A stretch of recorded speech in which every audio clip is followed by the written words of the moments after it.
Tout le monde cherche le bonheur. Mais ce que nous avons de particulier, c'est que nous cherchons le bonheur avec Dieu. Nous cherchons le bonheur avec celui qui nous a créés et qui sait parfaitement ce dont nous avons besoin et comment nous fonctionnons. Lui seul peut nous donner le vrai bonheur. Il faut absolument croire que Dieu nous donne des choses nouvelles et qu'il nous permet de récupérer ce que nous avons perdu et qui est en captivité quelque part. La bénédiction, écoutez bien, la bénédiction, c'est de jouir de ce que Dieu nous a donné. Et si nous l'avons perdu, la bénédiction, c'est de le récupérer. La bénédiction, la marche dans la joie, dans la grâce et les promesses de Dieu consiste en 2 étapes. Première étape, je jouis de ce que Dieu m'a donné. Et deuxième étape, je reçois des choses nouvelles qui viennent compléter ce que Dieu m'a déjà donné. Et ces choses nouvelles me permettent d'être encore plus dans l'abondance et la joie. Dieu veut que nous grandissions, que nous allions d'expérience en expérience. Dieu veut que nous accumulions des grâces sur grâce. Ça, c'est la vie chrétienne. C'est d'accumuler grâce sur grâce sans perdre les grâces que j'ai déjà reçues. Ce que Dieu m'a donné m'appartient pour toujours. Et ce n'est pas parce que Dieu me donne des choses nouvelles que je dois perdre ce qui est déjà ma possession dans sa bénédiction et sa grâce. Je crois que le chrétien doit aller d'enrichissement en enrichissement. Amen. La Bible nous dit que nous devons aller de gloire en gloire. Je ne parle pas simplement d'un enrichissement matériel, je parle d'un enrichissement sur tous les plans. Expérimenter un niveau de joie aujourd'hui et le conserver pour demain. Et demain, recevoir encore un niveau de joie supérieur. Je ne veux pas permettre que le diable me vole quoi que ce soit. Ésaïe, le prophète Ésaïe. Le prophète Ésaïe a prophétisé pour le peuple d'Israël, mais surtout, il prophétisa pour le Messie qui devait arriver. Il prophétisa pour annoncer la grâce qui devait atteindre les nations. C'est ainsi que le prophète Ésaïe nous donne des paroles puissantes, des paroles d'espérance qui s'attachent à tous ceux des nations qui connaîtraient Dieu à travers le Messie. Or, le Messie, c'est Jésus-Christ. C'est pourquoi nous pouvons lire dans Ésaïe des promesses extraordinaires et les prendre pour nous. Nous devons faire une lecture d'Ésaïe sous un angle de propriété et d'héritage personnel. Bien sûr, le prophète s'adresse au peuple élu, à Israël, mais il s'adresse surtout à tous ceux qui entreraient dans la nouvelle alliance du Messie. Ce Messie, c'est Jésus, et nous l'avons reçu. Ésaïe 49, quelque chose d'intéressant par rapport à ce que j'explique. Nous devons aller d'enrichissement en enrichissement. Ça veut dire que nous ne devons pas perdre nos bénédictions d'hier. nous devons vivre avec un renouvellement des bénédictions. Mais il y a des bénédictions que Dieu vous donne qui sont valables pour toute votre vie. Il y a des bénédictions qui passent, qui sont ponctuelles, mais il y a des bénédictions qui affectent toute votre vie et que vous devez conserver toute votre vie. Si Dieu commence à vous donner un processus dans la bonne santé, ce n'est pas juste pour un mois, ce n'est pas juste pour une année, c'est pour toute votre existence. Alléluia. Si Dieu vous donne des fils et des filles spirituels, ce n'est pas juste pour une saison, c'est pour toute votre vie. Alléluia.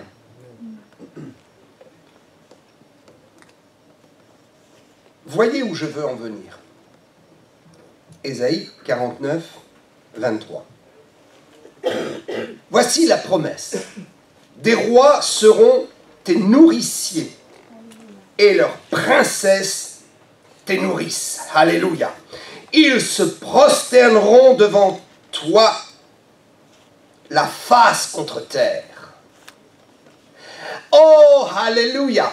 Il n'y aura plus d'orgueil, de prétention.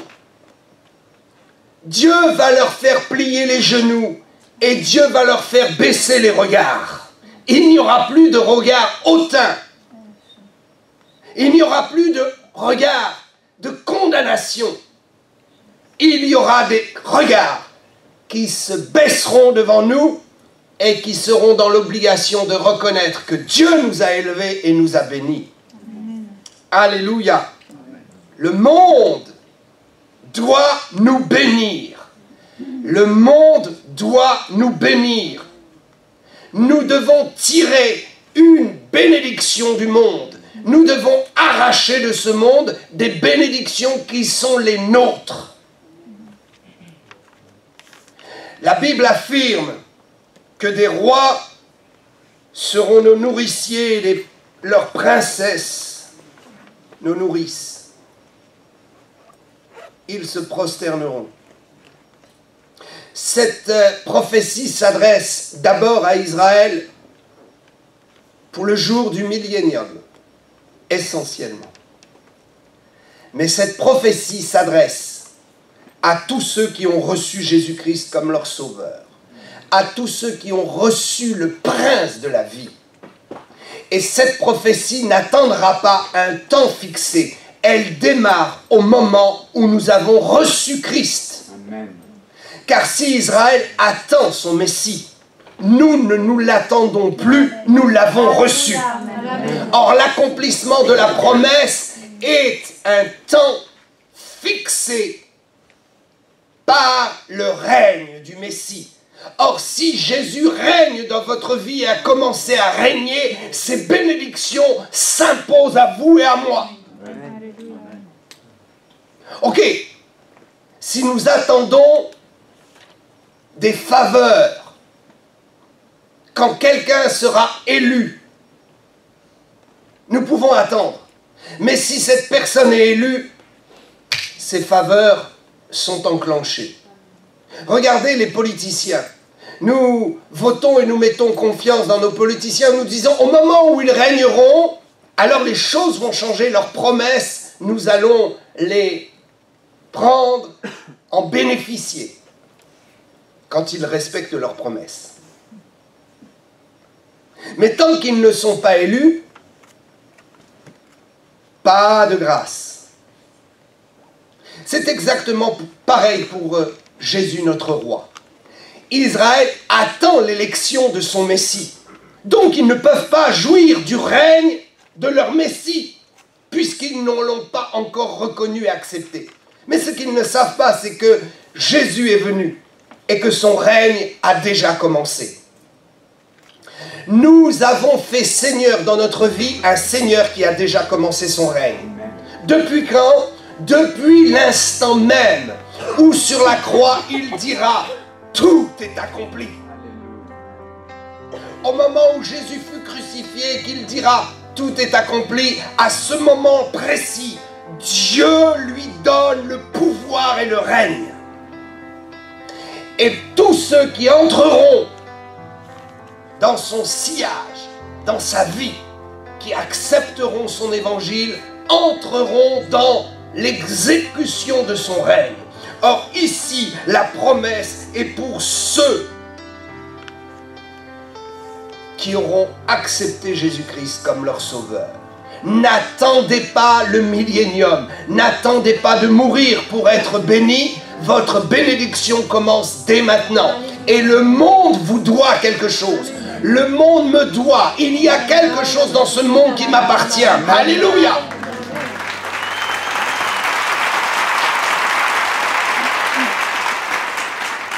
Lisons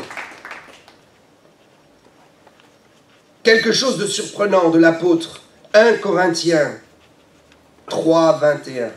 Que personne donc ne mette sa gloire dans des hommes, car tout est à vous. Amen.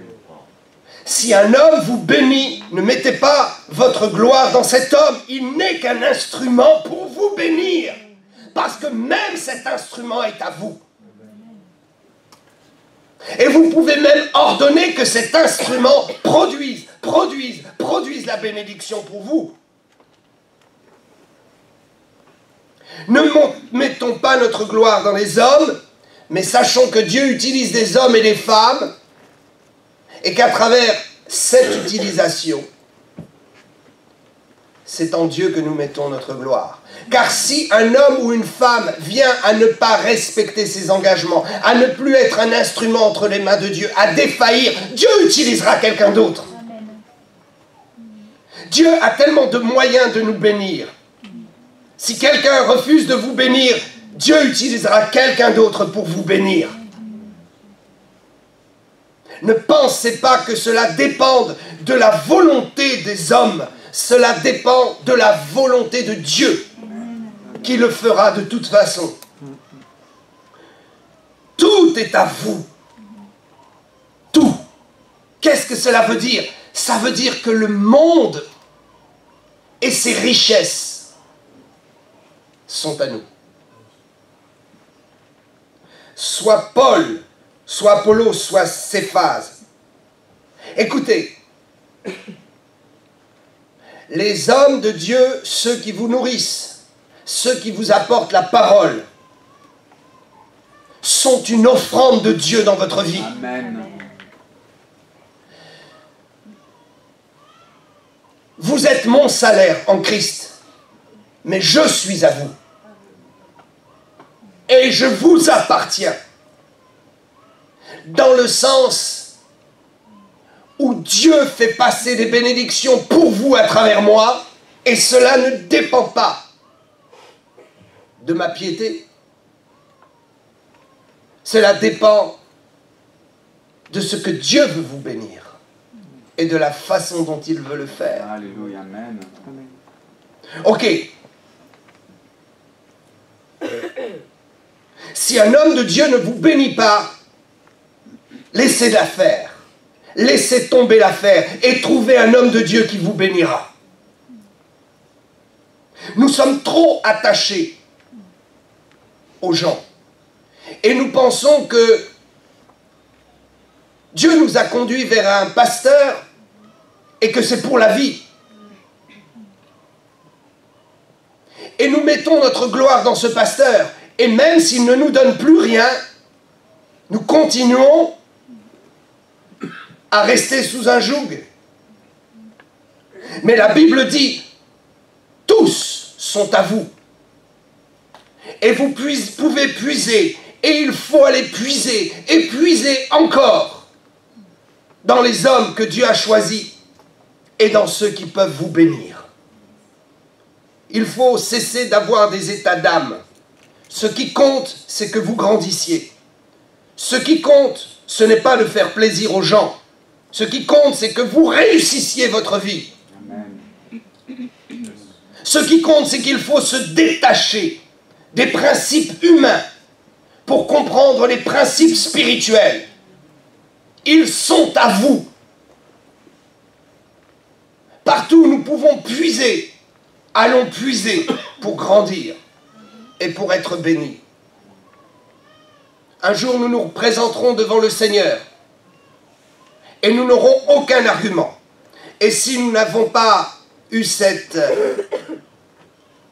grâce, ce privilège de grandir, nous pourrons toujours dire au Seigneur, « Seigneur, j'ai été fidèle à ce pasteur et dans cette église. » Et Dieu dira, « Stupidité, tu as mis ta gloire dans une église et un pasteur, alors que tout l'évangile était à toi, alors que le monde de l'évangile était à toi, alors que tu aurais pu puiser chez Pierre, chez Paul ou chez Jacques, quelque chose qui t'aurait fait grandir. »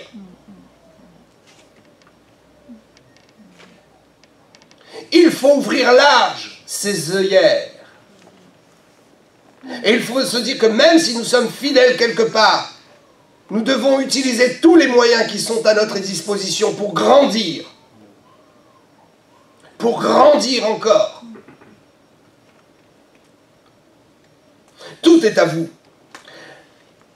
Les apôtres, les pasteurs, les évangélistes, tout ce monde de la production de la foi est à chacun d'entre nous.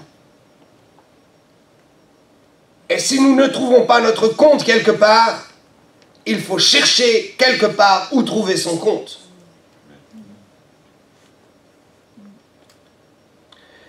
Soit les prédicateurs, soit le monde. La Bible dit, tout est à vous. Même ce monde est votre héritage et votre possession. Je ne comprends pas pourquoi certains mystiques se coupent du monde, alors que précisément Dieu veut bénir les croyants par le monde et dans le monde. Je ne crois pas que Dieu veuille que nous soyons des ermites coupés de la réalité sociale. Je crois que les entreprises, je crois que les bénéfices de cette terre, je crois que la production de cette terre appartient à ceux qui honorent Dieu. La terre nous appartient. Nous pouvons lui ordonner de produire pour nous. Les usines nous appartiennent. Nous pouvons ordonner qu'ils produisent pour nous de bons produits. Oui, je vous dis, tout le produit intellectuel des hommes qui conçoivent, inventent des technologies qui nous facilitent la vie, c'est notre héritage. Produisez et consommez les meilleurs produits du pays. Pourquoi est-ce que ce seraient les païens qui auraient toujours les meilleures technologies? Les meilleures technologies sont votre héritage. Amen. Arrêtez de fermer votre esprit. Arrêtez de consommer petit. Consommez large, car le monde est à vous. Les technologies sont à vous. Croyez que par les miracles de l'opération du Saint-Esprit dans vos finances, Dieu vous permettra aussi de goûter les meilleures technologies. Amen. Parce que la Bible dit que même les rois viendront se prosterner, que même les rois prendront soin de vous. Alléluia. Amen. Il y a des rois en ce monde, il y a des ingénieurs, il y a des gens qui inventent les meilleures technologies parce que Dieu leur a donné une intelligence et ils fabriquent des bons produits. Ils sont des maîtres, ils sont des rois dans l'invention. Leurs produits. Et pour nous, il est temps de relever le niveau social, le niveau d'enrichissement, le niveau de grâce de l'Église de Jésus-Christ. Et croyez-moi que toutes ces choses doivent servir à la croissance de l'Évangile, non pas pour juste un enrichissement personnel, mais pour l'enrichissement du corps de Christ, afin que l'Église ait les moyens et la puissance de montrer à ce monde que la parole est vraie. Ésaïe l'a dit, et Paul le répétera, tout est à vous, soit le monde, soit la vie, soit la mort. Même quand la mort s'approche, vous pouvez lui dire « Stop, je ne suis pas prêt, je ne veux pas partir ». Notre vieille conception de la vie et de la mort, notre conception de pauvre être, dépendant de Dieu qui ne nous laisse pas le choix. Cette pensée n'est pas biblique. Même Dieu te dit, écoute, c'est à toi le pouvoir de la vie et de la mort. Tu peux refuser de mourir prématurément. Tu peux refuser de partir et dire, Dieu, laisse-moi encore un peu. Et tu peux partir aussi si tu veux. Et dire, Dieu, prends ma vie. Ce serait stupide. Parce que la vie est à nous et nous devons la consommer jusqu'au bout.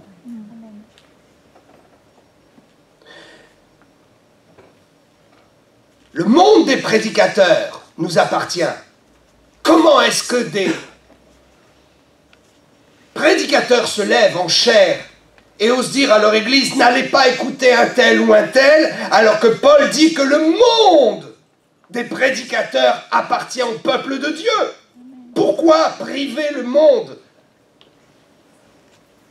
spirituel?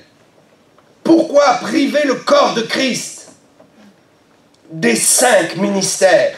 Est-ce que vous pensez que vous allez pouvoir grandir à l'assistance d'un seul ministère? Vous et moi, nous avons besoin des 5 ministères et de leur onction. Oh, bien sûr, il faut du discernement, il ne faut pas aller vers les aventuriers. Il faut aller vers ceux qui ont été authentifiés et établis par Dieu. N'oubliez pas cela. Nous ne pouvons pas donner notre confiance. Nous ne pouvons pas livrer notre âme. Nous ne pouvons pas livrer notre corps à une imposition des mains, à un ministre qui n'aurait pas été établi clairement par Dieu. Il y a aujourd'hui tellement d'aventuriers, des gens qui se lèvent, Dieu ne les a pas établis. Et vous allez vous livrer votre corps sous leur imposition des mains. Vous ne savez pas le risque que vous prenez. Parce que là, on ne joue plus. On est dans le monde spirituel. Il faut les gens établis. Et quand vous avez trouvé quelqu'un qui a été établi et élevé par Dieu, allez-y, puisez, puisez, il vous appartient. Tout ce que Dieu lui a donné est à vous. Toute la connaissance qui est dans mon esprit est à vous. Parce que la connaissance qui est dans mon esprit est maîtrisée par l'Esprit de Dieu. Or, l'Esprit de Dieu est votre partage parce que vous êtes le temple du Saint-Esprit. Vous êtes le temple qui doit accueillir toutes les pensées de révélation que Dieu a mis dans ma tête. Il faut aller vers les gens établis. Prenons les prophètes. Tant de prophètes se lèvent et sont inconnus. Mais il faut aller vers les prophètes qui sont reconnus. Ceux dont on peut apporter un vrai et un bon témoignage. Vous savez, il y a peu de prophètes, ne croyez pas. Il y a beaucoup de prophètes qui se lèvent et qui disent « je suis prophète ». Mais ce n'est pas parce qu'ils se lèvent et qu'ils disent « je suis prophète » qu'ils sont prophètes. C'est si Dieu les a établis. Or, comment savoir si Dieu les a établis? Regardez leurs fruits, regardez s'ils sont connus, regardez leurs témoignages. Et avant d'aller vous mettre sous leur joug, soyez certains que Dieu les a établis. Mais si vous en trouvez un que Dieu a établi, allez-y, allez-y, puisez, puisez et vous brillerez, vous brillerez. Il y a des gens qui viennent et qui disent « j'ai reçu des paroles ». Mais mon ami, quelle parole tu as reçue? Quelle est la source qui a fait jaillir ces paroles? Y a-t-il un vrai témoignage? Il y a des gens qui se laissent lier toute leur vie parce qu'ils ont reçu des paroles. Et il faudrait bien défaire ces paroles pour leur donner les vraies paroles du ciel afin que leur destinée soit libérée. Soyons forts et adultes. Ne nous faisons pas contrôler par un Paul, un Pierre ou un Jacques. Ne nous faisons pas contrôler par un homme. Mais ayons le discernement. Je parle à des gens spirituels. Ayons le discernement pour voir qui Dieu a oint, qui Dieu a établi. Et sachons que tout ce qui est dans cet homme nous appartient. Amen. Alléluia. Soit la vie, soit les choses présentes, soit les choses à venir, tout est à vous et vous êtes à Christ et Christ est à Dieu. Alléluia, alléluia. Oh my God, my God. Charabasso kurba. Revenons à notre texte, un peu plus loin. Le texte est très fort, mais je voudrais aller un peu plus loin au verset 24. Je voudrais d'abord vous informer, avant de lire la suite, que ce texte nous parle de nos fils, de nos filles, qui ont été attrapés par le monde ou le diable, et que Dieu va nous redonner. Amen. Je parlais des bénédictions. Avoir un enfant est une bénédiction pour la vie. Et quelle que soit la tournure que prend la vie de cet enfant sera de toute façon une bénédiction pour la vie. C'est à vous et à moi de proclamer que si la vie de cet enfant a mal tourné, c'est une erreur, c'est un mensonge. Et ça ne doit pas rester comme cela. Le texte nous parle des enfants. Et ce texte nous parle aussi des enfants spirituels. Il y a les enfants dans la chair et il y a les enfants spirituels. Je vous assure que c'est bon d'avoir des enfants spirituels. Alléluia. Des gens que vous avez amenés à Jésus. Des gens pour qui vous avez été une bénédiction. Des gens que vous avez exhortés. Des gens que vous avez guéris, délivrés. Des gens qui ont édifié leur vie sur votre conseil et votre sagesse. Ils deviennent comme des enfants spirituels. C'est pour la vie. Ce n'est pas une amitié d'un jour. Nous sommes des êtres humains, nous ne sommes pas des machines. Et quand Dieu établit des relations de sentiments, ça doit être pour toujours. Est-ce que vous croyez que Dieu a établi des sentiments de frères et de sœurs entre nous, de famille de Dieu, juste pour un temps? C'est pour l'éternité. Si Dieu m'a donné un enfant spirituel, cette relation, cette amitié doit durer toute la vie. Parce que nous sommes des êtres humains, nous sommes sensibles et nous avons besoin de nous réjouir par la communication des sentiments fraternels. J'ai besoin, lorsque je vais vieillir, d'avoir des jeunes que j'ai élevés dans le ministère qui prennent soin de moi. Ce n'est pas juste pour un temps, ce n'est pas juste pour une année, ce n'est pas juste pour 10 ans, c'est pour la vie entière, notre aventure, notre engagement, notre amour, notre amitié, parce que Dieu ne va pas faire cesser ce genre de bénédiction. Mais sur ce genre de bénédiction, Dieu va amener d'autres bénédictions. Et je serai fier, parce que je vous verrai guérir les malades, chasser les démons, prêcher l'évangile, convertir des foules. Et je me réjouirai parce que notre amitié sera solide. Nous avons des enfants, nous les amenons à l'église et ils aiment le Seigneur. Et ils disaient, oh papa, maman, je veux aller à l'école du dimanche, je veux aller à l'église. Et parfois, c'est eux-mêmes qui vous tirent du lit pour aller à l'église. Mais un jour est venu. Et ils ont commencé à renier le Seigneur et la foi et à vivre leur vie et leur aventure. Que s'est-il passé? Que s'est-il passé? Comment? Est-ce qu'ils se sont égarés? Est-ce que nous pouvons accepter cela? Non. Nous devons les protéger. Nous devons prier la parole de Dieu sur leur tête et sur leur vie. Et nous devons confesser que le diable va nous rendre notre héritage. Ok. Le butin du puissant, lui sera-t-il enlevé? Je vais lire ce texte, concentrez-vous, c'est un peu énigmatique, mais je vais l'expliquer. Ok. Je sens l'esprit. Je sens la faveur de Dieu. Je sens la faveur. Ok, je vais vous dire. Parce que je veux le dire. Parfois, je passe des heures à préparer un message. Je n'ai pas préparé ce message. Je l'ai juste un peu vite préparé tout à l'heure dans mon bureau, en 5 minutes. Et je crois que c'est vraiment le message pour nous ce matin. Alléluia. Tout est à vous. Même la puissance du Saint-Esprit en moi et l'inspiration de l'Esprit est à vous. Cela ne m'appartient pas. Je vous le livre et je vous l'envoie dans votre esprit. Recevez dans votre esprit la révélation. Le butin du puissant lui sera-t-il enlevé.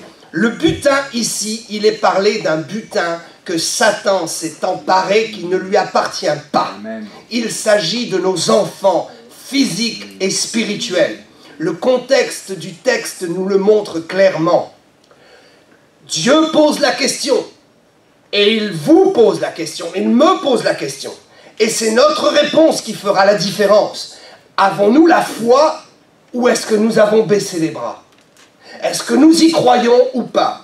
Dieu pose cette question, le butin, vos enfants spirituels. Et au-delà de vos enfants spirituels, vos enfants dans la chair qui ont abandonné le Seigneur. Et au-delà des enfants, toutes les bénédictions que le diable vous a pris, il est parti et c'est son butin. Mais c'est un butin volé qui ne lui appartient pas. Et la Bible dit le butin du puissant. Le puissant, c'est le diable, c'est l'homme fort. Comment est-il entré dans ma maison et a-t-il ravi l'esprit de mes enfants, eux qui aimaient tant le Seigneur? Comment est-ce que le diable est rentré dans ma maison et a volé mes finances alors que ça fonctionnait, que Dieu m'avait donné un bon emploi, que Dieu m'avait donné de l'argent et voilà maintenant aujourd'hui je suis dans les dettes. Si Dieu vous bénit financièrement, c'est pour la vie. Amen. Amen. Le puissant, le diable. Le butin du puissant lui sera-t-il enlevé? C'est-à-dire, est-ce que Dieu va aller dans le camp du diable et va lui ôter ce qui ne lui appartient pas, un butin qui est le vôtre? Est-ce qu'il le fera? Est-ce qu'il ira prendre ça et que le diable va être dépouillé de ce qui ne lui appartient pas? Est-ce que le voleur va pas être à un moment donné obligé de restituer ce qu'il a volé? Moi, je vous dis que tôt ou tard, le voleur devra restituer ce qu'il a volé. Dans tous les domaines de ce monde, Dieu est juste. Jusque dans la politique. Ce que les politiciens ont volé quand ils ont pillé les richesses de l'État, qu'ils ont pillé les caisses de l'État, ils devront rendre. Parce que dans ces richesses, ils ont volé les chrétiens. Que le monde fasse ce qu'il veut. Mais quand le gouvernement vole, pille des richesses, il pille les richesses des païens, c'est leur problème. Mais il pille les richesses de ma vie. Amen. Il pille les richesses des chrétiens qui sont mes enfants dans le Seigneur. Et il devra rendre, sous peine d'être condamné. Alléluia. Point d'interrogation. Est-ce que cela va lui être enlevé? Réfléchissez dans votre cœur. Est-ce que vous avez la foi pour dire oui, ça lui sera enlevé? Oui, Dieu est juste.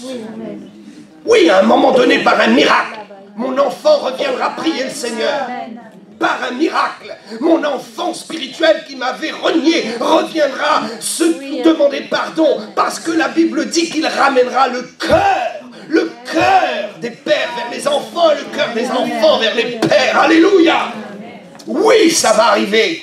Tout dépend de la foi que je mets dans cette chose. Amen. Tout dépend de mon énergie. Tout dépend de ma confession. La réponse ici, ce n'est pas simplement dire oui dans son cœur. La réponse doit sortir de votre bouche. Il faut cesser de confesser le contraire. Amen. Si vous croyez que Dieu va aller prendre, vous n'aurez même rien à faire. Si vous croyez que Dieu va prendre dans les cachots de l'enfer les lumières de bénédiction qui vous appartiennent, qui sont tellement mal à l'aise, ne croyez pas. Quand nos enfants retournent dans le monde, ils sont mal à l'aise. Ils sont des enfants de lumière. Ah, ils sont des enfants de lumière. Comment peuvent-ils être à l'aise dans les ténèbres? Mes richesses sont des richesses de lumière. Mes bénédictions sont des richesses de lumière. Et ce que Dieu va faire, il va mettre tellement mal à l'aise le diable que le diable va être obligé de restituer. Regardez l'arche. Quand dans l'Ancien Testament, l'arche a été prise par les Philistins, cette arche leur a causé tellement de problèmes. Dagon, le roi, s'est trouvé mis à terre. Avec, la statue a été cassée, et puis ils ont eu des maladies. Oh, votre bénédiction va déranger le diable. Si on vous a volé quelque chose, ça va brûler dans la poche de celui qui vous l'a volé. Je vous dis, ça va lui brûler les mains. Si vous le croyez, arrêtez de confesser le contraire. Et commencez à confesser la vérité. Voyez les choses différemment. Voyez vos enfants comme des enfants de lumière qui sont en train de déranger les ténèbres. Les ténèbres vont même les renvoyer. J'ai vu ça, des enfants de chrétiens partir dans le monde et puis se faire toute une relation de gens malsains et puis croyant que ça va aller. Mais à un moment donné, nous prions et ces gens du monde commencent à éjecter de leur milieu social ces chrétiens qui les dérangent.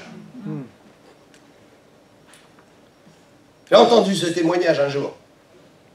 Chrétien qui a dit, mais je ne comprends pas. Ils m'ont chassé. Et ils m'ont dit, on ne sait pas qu'est-ce qui se passe, mais tu nous déranges. Alléluia. Ok, deuxième question. Et la capture faite sur le juste, c'est nous, échappera-t-elle? Le diable nous vole nos bénédictions et il cherche à mettre sa main dans notre vie pour nous capturer. Le diable fait cela. Il cherche d'abord par piller les biens de la maison. Et quand il a pillé les biens de la maison, il cherche à prendre la maison tout entière. Non, c'est comme cela que ça se passe. Il affaiblit la maison en la vidant de son contenu. Et quand elle n'a plus de contenu, qu'elle n'a plus de bénédiction, elle est faible, alors il dit la maison m'appartient. Alors la Bible dit, la capture faite sur le juste, c'est-à-dire tout ce qui a été pris dans sa vie, jusqu'au point où même sa vie est menacée, échappera-t-elle? La capture. Oh, je ne me ferai pas capturer par le diable. Non, non, non, non, non, il ne m'attrapera pas. Il peut courir vite, je cours plus vite que lui, parce que je suis dans les bras de celui qui court plus vite que la lumière. Il court. Je n'ai pas besoin de courir. J'ai juste besoin d'être dans les bras de celui qui court plus vite que lui. Alléluia. Je vais lui échapper. Il cherchait à attraper Jésus et au moment où il voulait mettre la main sur lui, il avait disparu. Ils ne peuvent pas te saisir. Ils ne peuvent pas te saisir. Réagis, s'ils ont saisi tes biens, ils ne t'auront pas toi. Et ils devront te rendre tes biens. Amen. Alors si tu sens la main de Satan qui veut te saisir après avoir saisi tes bénédictions, commence par lutter sur ce point. La capture se fera-t-elle? Non, il ne me capturera pas moi. Amen. Il a eu suffisamment de choses, je vais me battre. La question est posée. La question est posée. Est-ce que nous allons échapper?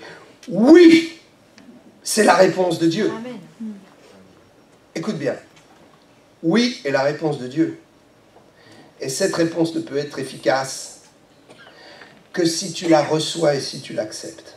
Amen. Prenons l'exemple. Ok. Vous êtes bien installés? Prenons l'exemple.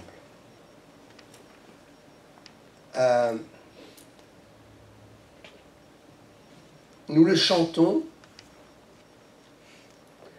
Nous te couronnons roi. Est-ce que Jésus a besoin d'être couronné? Oui et non. Non, parce qu'il est couronné dans le ciel, dans ce monde, il est couronné partout. Mais Dieu est tellement bon qu'il n'impose pas le couronnement de Jésus dans notre cœur. Quand nous disons « nous te faisons roi », ce n'est pas « nous te faisons roi sur le monde » ou sur les choses qui nous entourent. Nous te faisons roi dans le siège de notre cœur parce que tu as besoin que nous t'en donnons l'autorisation. Tu ne vas pas prendre cela de force. La seigneurie de votre Jésus, de mon Jésus, la seigneurie de Jésus dans votre vie et dans votre cœur, la seigneurie de Jésus dans ma vie n'est pas imposée par Dieu. Elle est proposée. Et pensez-y, quand vous chantez « Nous te couronnons, roi », pensez que Jésus est déjà couronné sur tout ce qui vous entoure, de façon à ce que tout ce qui vous entoure vous appartienne. Amen. Mais maintenant, la question, est-ce que dans le siège de votre cœur, vous l'avez couronné roi? Est-ce que vous avez fait de lui le Seigneur de votre vie? Est-ce que vous avez dit oui et amen à son oui à lui? Cela se passera si Dieu dit oui et que vous dites oui.